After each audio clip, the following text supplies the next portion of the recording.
Welcome to Happy Talks with Dr. Alice and Donovan. Dr. Alice Fong is a holistic naturopathic doctor and founder of Amor de Soi Wellness. And Donovan Jensen is a software engineer and founder of HowToHappy.com. Together, they're out to cause more happiness in the world. Hello, everyone. Welcome to Happy Talks. My name is Dr. Alice, and this is my awesome co-host, Donovan. And today we have a special guest, Heather Vickery. She is a achiever of unrealistic dreams, success coach, author, podcaster, and founder of the Everyday Brave Revolution. Please welcome Heather. Thank you so much for joining us. Hi, thank you both so much for having me. Of course. Excellent. Well, we're excited to have you and learn a little more about your story. So why don't we just dive into it? And if you could tell us a little about your story, what led you into doing this work around bravery and what inspired you to do that? Thank you. So I always tease that brave is my business all across the board, but we don't just decide one day we're going to create something like that. We tend to fall into it in one way Of course. or another. In my brave origin, so I will go back even just a little bit further and say that fresh out of college, I learned very quickly that while I worked well with people, I did not work well for people. And I started my own business. And so I've been an entrepreneur pretty much all of my adult working life.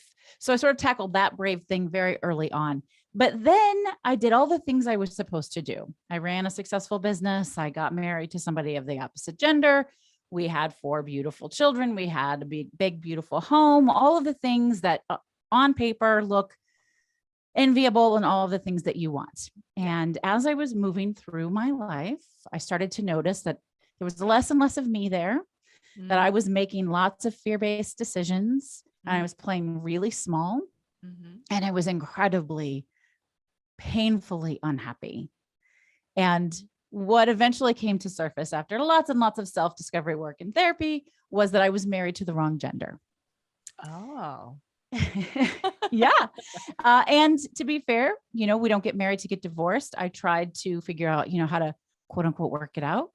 And it doesn't work. At least for me, it did not work. Because it's not about sex. It's not about anything. It's about your inner purpose and truly living the life that you want to live. And so there was this one moment that was the precipice of all of the brave for me. Was breakfast one day, looking across the breakfast table at all 4 of my daughters, who were really quite small. The youngest was an actual infant at the time, and feeling so small and so afraid. Every decision I made was fear-based. What's going to be the least scary thing? What's going to cause the least conflict? I just felt awful. And I thought, what would I say to any of my kids if they came to me in a similar situation? And I knew right away that I would not say, well, suck it up. You made your bed, now sleep with it. You've got to just keep going. You made your choices. I would say, baby girl, go out and own the world. The world is waiting for you to show up and play big. You are meant for more than this. And then I went, oh, fuck.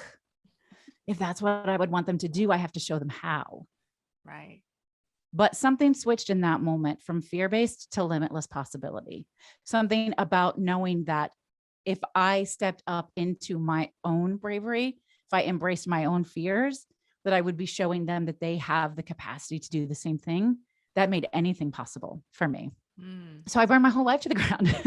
Essentially, I finally got a divorce. I closed a really thriving, successful event planning business to move into coaching. Coaching found me. I took all of the steps that I used to transform and rebuild my life. And I've created what I call the Brave Method, which is a problem solving and creative strategic approach to dreaming, designing, building, and actually having a life that you love. And if you're an entrepreneur, having your business fit your life instead of the other way around. And yeah, I started a couple of podcasts. I've written a couple of books, and brave is my business. And I'm here. I heard you say, and I love it. I have achieved countless unrealistic dreams, and there are hopefully so many more ahead of me. And believing in our ability to achieve unrealistic dreams is what brave is based on. It's not fearlessness. It's not lack of fear. It's just acknowledging your fears and taking them apart and getting to know them and then choosing to do the thing anyway, or shifting how you're going to approach the thing. So hopefully that wasn't too long-winded. No, That's great. I love the, oh, go ahead. Oh, go ahead. No, go ahead. I just I love wanted to this. say it was beautiful. So there you go. Basically what I was going to say too is I love the story and hearing sort of this big transition, because, you know, you hear all the time, and I'm sure it's the type of people that you end up working with or helping that have sort of done what you said in terms of, I made my bed, now I'm going to sleep in it and just have this life that I don't really enjoy. And I'm just going to keep doing what I've been doing because I don't see the option or don't have enough, like we've been talking about, like bravery to move through the fear and sort of move towards something that's going to be better. So to follow up, I would be curious, sort of, you know, you mentioned you were at this inflection point with, you know, looking at your children and feeling sort of this tension between the two different, where you could potentially see your lives and where you were. What was it, or what were some of the like first steps that got you past that? Was it enough to just see your kids and be like, okay, I have to do this for them? Or did you have tools from like when you moved into entrepreneurship? I would just be curious, like what pieces you were using to sort of start that journey. Absolutely. The first answer to that is, first, you know, I know from my own experience and from countless clients' experiences, awareness is our greatest tool. And that first step was being aware of what the hell I was afraid of. What I ask myself, I ask my clients, what's the worst thing that could happen? Well, what's the best thing that could happen? And on that, you know, everything's a little fluid. What's the most likely scenario? What's maybe in the middle of that? And is the thing I'm really afraid of, it's almost never what we say we're afraid of, right? When it came to sort of burning my life down, what I was afraid of was that people wouldn't like me anymore, that I would get judged, that my kids would be totally fucked up, which, you know, whatever. I guess all of our kids are, we're all fucked up. All of our kids are fucked up. Everybody should go to therapy. But you know what, they would hate me forever, all of these sorts of things.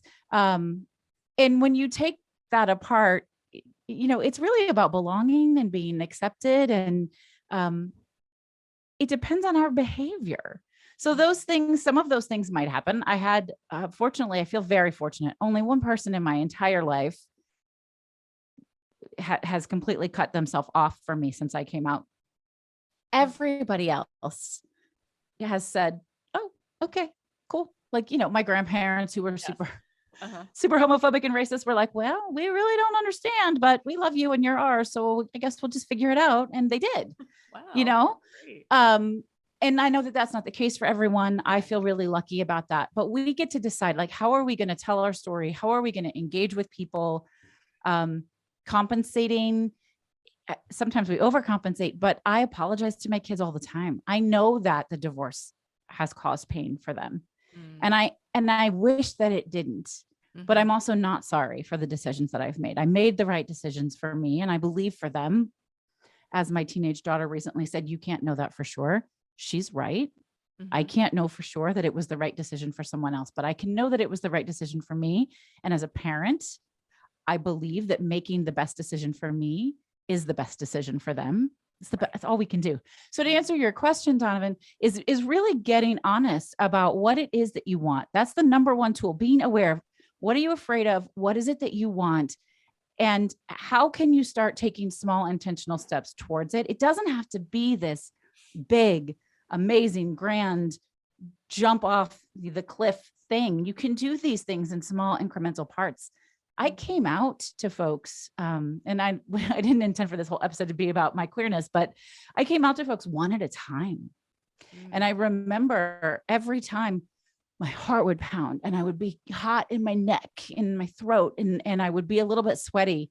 And the best way I can describe it is every time I would do it, it would feel a little bit less like that. And I would take a little bit more of a deep breath until eventually one day I could do it without all of that trauma.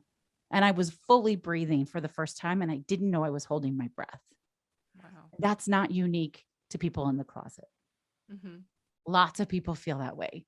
People who are victims of patriarchy, people who have come from super strict religious backgrounds, people who just maybe don't feel that they have worth or value, but they want more, right? When we start to strive for more and go after more, we often feel that shame and that fear and that we're so afraid someone's going to reject us and we're not going to be good enough.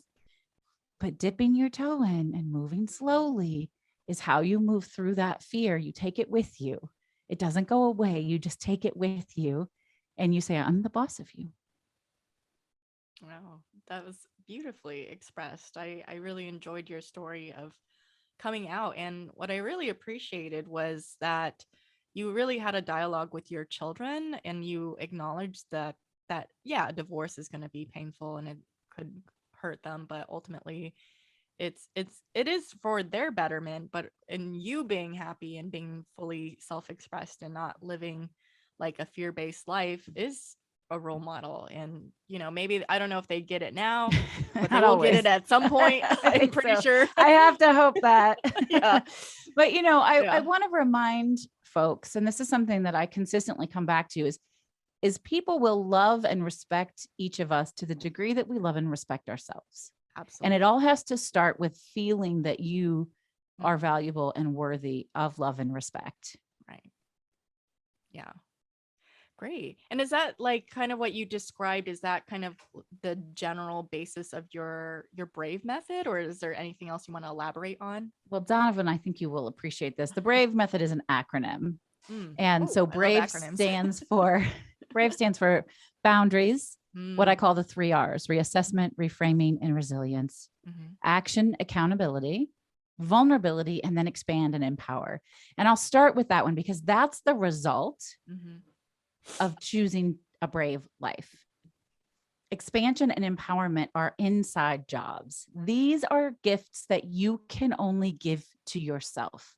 No one else can do it. I call full bullshit on anybody who says, oh, I empower people to do X, Y, and Z. No, you don't. You might inspire and mentor and coach and guide and teach, but the empowerment, that's inside work. We get that when we show up for ourselves. And when we do that, we expand. And so it doesn't have to go in order, but it worked with my BRAVE acronym. Yes. But by setting boundaries, which are limits that define acceptable behavior, and the BRAVE add-on is that you get to decide what's acceptable, not society, not your partner, not your parents. You get to decide what's acceptable. When we set really clear and concrete boundaries, everyone knows what to expect, right? People can't give you what you want if they don't know what it is. You can't give yourself what you want if you don't know what it is. So boundaries really are our key to guilt-free freedom. And then the 3 R's are my favorite: reassessment, reframing, and resilience. Really checking back in with yourself consistently. How do I feel about this? What's working? What's not working? Am I getting what I want? Have I changed my mind about what I want? What were my lessons? That's the word I use for mistakes. What were my lessons? What do I want to do with what I've learned from these lessons? And then resiliency, which, Angela Duckworth is a badass, right? This work around resilience is the number one key indicator on whether or not someone will be successful. It's not talent and skill. You can gain talent and skill. You can learn that. It's resiliency. It's whether or not you get up and do it. You can learn that too, by the way. It doesn't you don't have to just be born with it. Right. And then getting into action, doing it, showing up, being accountable, having other people help you be accountable, delegating, right? Just because you can do it all doesn't mean you should do it all. And then doing it really authentically and honestly. And from this deep place of vulnerability, that's how we expand and empower ourselves. So there you go.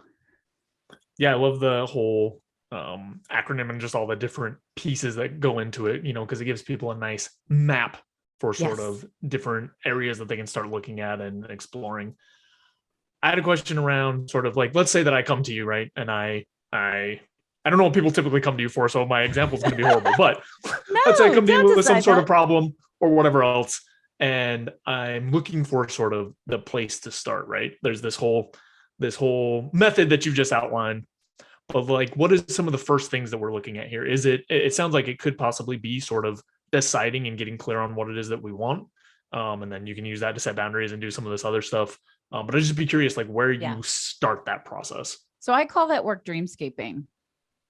Now, most people come to me, I work typically with entrepreneurs or executives, leaders, often with people in the service and coaches, consultants, strategists, OBMs, people whose jobs are to help other people elevate their lives and their businesses, not exclusively, but that tends to be what it is.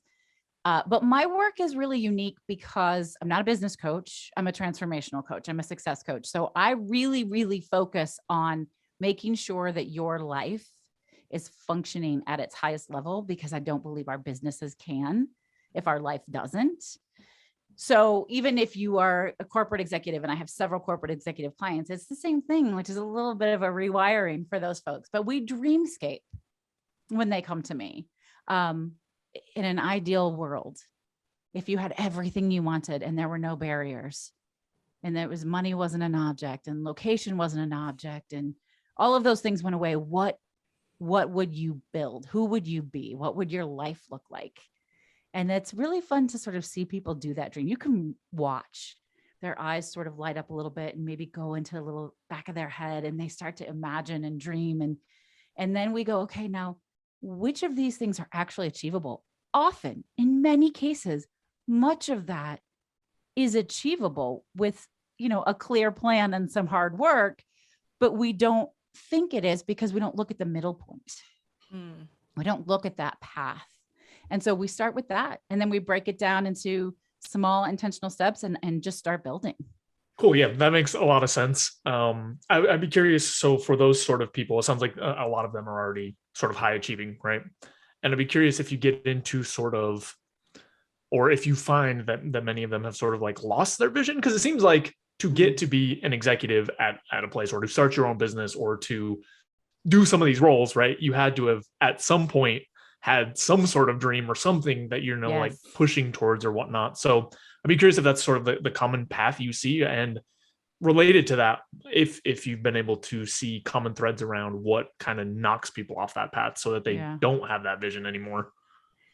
I find most people put self-imposed ceilings on themselves.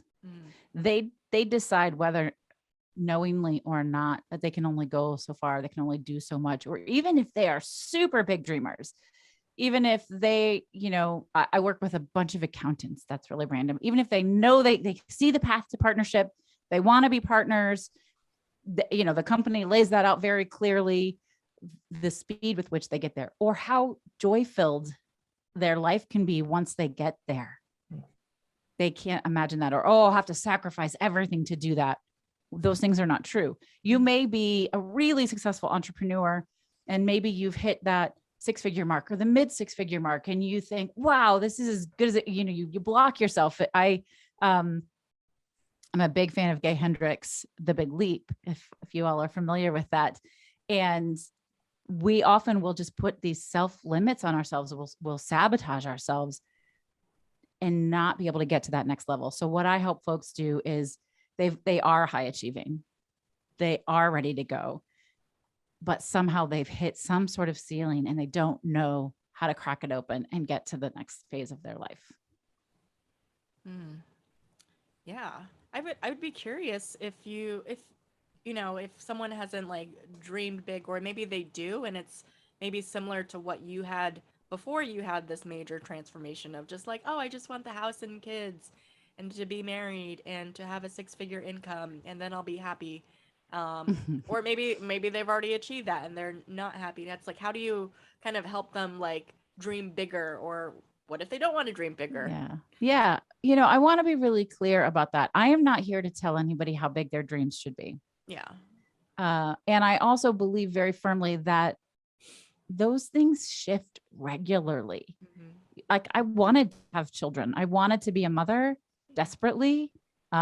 Super grateful for that. I wanted to stay. I worked part-time. I owned my own business. I wanted to be home with them when they were little. Those were choices I made. And I knew, we can have it all, but we can't have it all at the same time. So we have to say no to things in order to say yes to other things. And this is part of that brave method approach. Those are the 3 R's, right?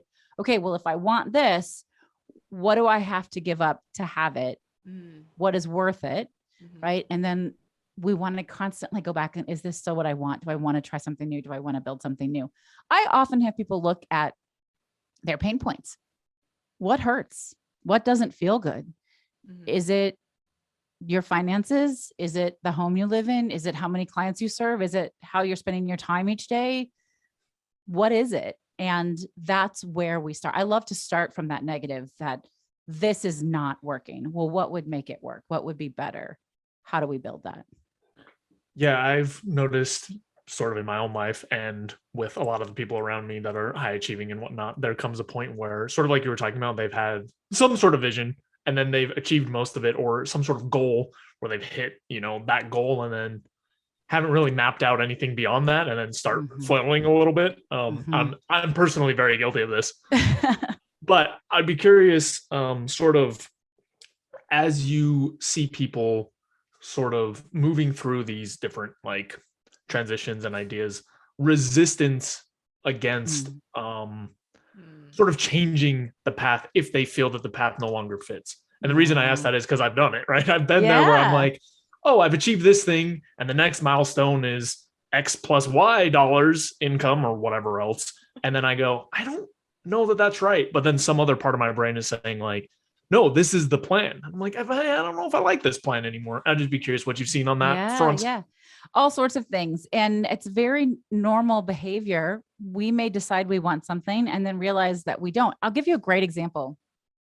I have a client who does DEI work, diversity, equity, and inclusion work. Mhm. And she was building this really big company, and then was like, whoa, hold on. Like if I have this really big company, I don't have as much freedom as I want to have. I can't just take the day off if I'm in the mood. I don't really want to manage all of these people. So we went from this really big picture vision to bringing it back in smaller. And then when that got really good, and I want to say that, you hit your goals. This is not a mountain that we climb and we get to the summit and we put our flag and we're just fucking done.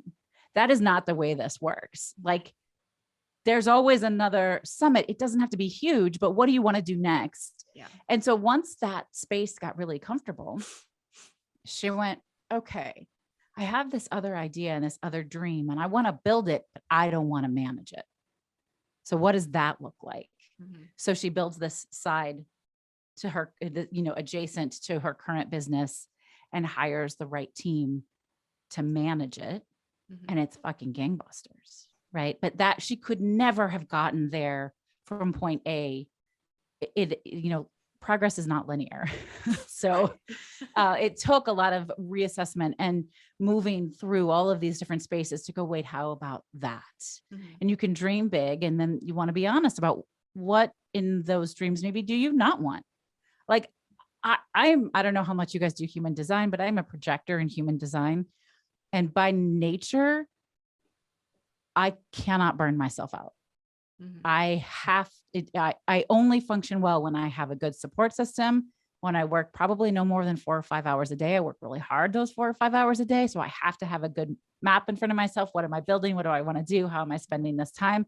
And I know for a fact, if I overdo it, I'm going to be cashed for a couple of days. I'm not going to be useful. So self-care is an oxygen mask there. If I manage my schedule and my time better, it allows me to be much more high functioning, serve my clients, my family, my community in a much better way. Absolutely. Yeah. I kind of want to switch gears, since you are the person to talk to when it comes to bravery. I'd be curious, how would you distinguish that from maybe similar terms like risk taking or courage? Yeah, excellent question. Bravery and courage are often synonymous. Right. Risk is a totally different thing. But I will say that risk is self-defined, just like success, just True. like happiness, just Yes. like everything else, Mhm. right?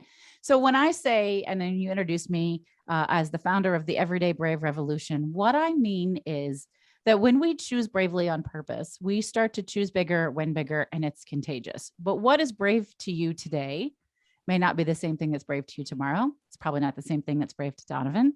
Some days, the bravest thing we can do is get out of bed. Some days it's brave to go on a podcast. Some days it's brave to make a sales call, or to write a website page, or to leave your house, or to ask for a divorce, or to write a book or decide you're going to take the afternoon off and read a book, right? Like everything counts. Sometimes the bravest thing you can do is say, fuck it, I'm going to have chocolate. Sometimes the bravest thing you can do is say, today I'm going to pick an apple. But it changes all the time. And there are so many different ways each day that you can choose bravely. So your level of risk isn't related necessarily. When we do some of these more obviously bigger, brave things, there are perhaps some risks. What if I make a fool of myself? What if they don't like me? What if I sound dumb? You know, what if I make a mistake? But again, if you do that, when we talked about this at the onset of the conversation, what's the worst thing that could happen? What's the best thing that can happen? And how do I feel about those things? Risk mitigates itself a little bit. Maybe you are willing to risk looking foolish if the best thing that could happen is people fucking love it, right? And they want more. And you get that feedback that this is excellent. Gosh, I want to hear you on more podcasts. You should do more videos, whatever it is. Yeah. So let me make sure I'm tracking right. But it sounds like to me, risk is sort of more of this just like calculation of outcomes, right? It's like, this is the risk of something. This is what's going to happen. The bravery piece is much more around the work towards how you're feeling, right? The emotional sort of piece that you have to grapple with to get things done, regardless of the risk, right? Regardless of what the outcomes of the particular task are. It's more about how you're interacting with yourself. Exactly. And the world around you. It is contagious. You know, one of my favorite things about, particularly I host the Brave Fouls podcast, is folks who regularly listen to the show. When they do something in their life that feels brave, they message me. I gave a presentation at work today and it felt so brave. Or I went in, I have one listener who I just love. She's come out of a religious organization, come out of the closet, has never had a job, has never known anyone who had an executive position. And all she wanted to do was work in a bookstore. That felt like total freedom to her. And she said, I went into my favorite local bookstore and I applied for a job today. And I just wanted you to know I was brave. Wow. Right? I love that. That's so sweet. So it's beautiful. It is. Yeah. I think of my niece who's about to turn 7 in a couple weeks. When she was growing up, she had like selective mutism. So she would just like totally freeze up in social settings outside of like people she didn't know. And it took her and my sister going to like a child therapist to learn how to be brave and to acknowledge that she still has the fear and it's okay. That's right. But like before she would like freeze or cry or just like freak out. And obviously there's not really much of a risk of dying if you talk to a person. But it may for feel her, that way her to her experience- internally. Yeah, We want to absolutely, her validate experience. that. Yeah, Yeah. absolutely. Her experience was like in that intense for her and she's learned to overcome it and she's so much outgoing. Now I'm so proud of her that she's like she started doing dance classes a few years ago. I think it was for 4th or 5th birthday. I bought her like a month of dance lessons and she sat on the floor for like the whole month. and then like at the very last class, my sister was like gonna pull her out of class because she's like not doing anything. She like stands up and like does maybe a move, doesn't do the whole class, but she like progressively, and then like the next month, like she still wasn't doing much, maybe like one move here and there, and then she starts to do a little bit more. And so my sister, and now she's done a few dance recitals, and so she's come a long way. I love that. And I really think that's a beautiful analogy for how many of us move through life and we don't give ourselves the credit for it. Yeah. Sometimes just the showing up and not engaging is enough. Yeah. And to know, you know, that you are deeply and truly not broken if you don't want to talk, if you don't want to dance, if it frightens you. But if you keep showing up, she kept you went, showing maybe up. I'll try that little thing. Maybe I can take 2 more steps in. I'll spin just a little, right? This is a beautiful way to think about however it is that you're moving through your life, whatever you want, because she obviously wanted it. She did. She just She didn't wanted know to how keep to going. get it. Yes. Right. And so she had to figure out each of those steps. And that's where I say, if you show up, the steps will appear. Yeah. The next option on how to move closer to this thing you want, it will show up for you. Yeah. Yeah, I really love this, like breaking apart sort of this just like risk and bravery piece, because I think a lot of people get them kind of intertwined in a way that's like, okay, I need to take more risks, but it's not necessarily going to serve you in the way that you need, depending on the situation. Like most of us need Sure. more bravery, not more risk, right?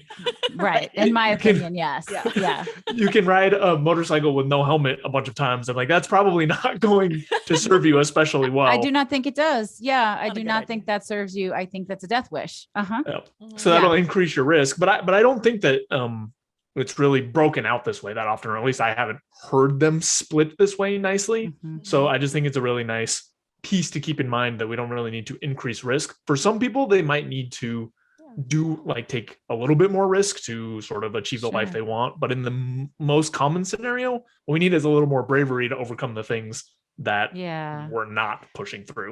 And just to be clear for folks who are listening who maybe are, if you are somebody who has a lot of self-limiting beliefs, or you've come from a background where your thoughts and your opinions are discarded, I understand that for a lot of folks, bravery feels risky. Mhm. But what I want you to understand is that the risk is really quite minimal, and the people who love you the most will see you coming out of that chrysalis, essentially, right? Mhm. And they may be confused at first and they may not understand, but if you follow, take what you want from the brave method, if you follow that, if you get clear on what you want, if you set some boundaries, if you show up honestly, they will come with you. They will get there with you if you give them the chance. People are amazed at how many decisions they make for other people, Mhm. like people pleasers.